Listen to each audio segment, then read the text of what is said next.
Бас айналуды қалай 2 минуттың ішінде емдедім. Бүгін мен сіздерге ДППГ диагноз туралы айтайын деп отырмын.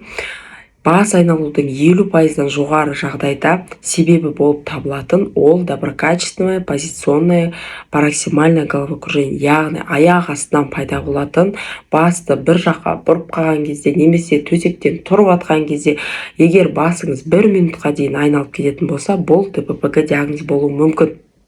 Бұл не үшін пайда болады? Өйткені бізде құлақтың ішінде вестибулярный аппарат деген болады.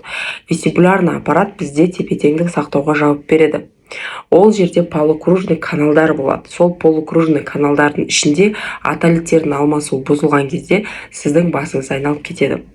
Бірақ маневр эпли жасау арқылы осы атолитті каналдан шығарып тастап, 2 минуттың ішінде бас айналуды емдедім. Қанша системалар жасаған, қанша таблеткалар ішкен, бірақ ешқандай эффект болмаған. 1-2 минуттың ішінде бас айналудан құтылған кезде пациенттің бақытына шек жоқ болды. Егер сіздің бас айналуыңыз вообще болған болатын болса, және сіз осы диагноз туралы естіген болатын болсаңыз, немесе бас айналғанды остеохондрозбен, қысылған сосудпен байланыстырған болса, төменге бөлісіп кетіңіздер, және бас айналатын жақындарыңызбен осы видеоны бөлісуді ұмытпаңыздар.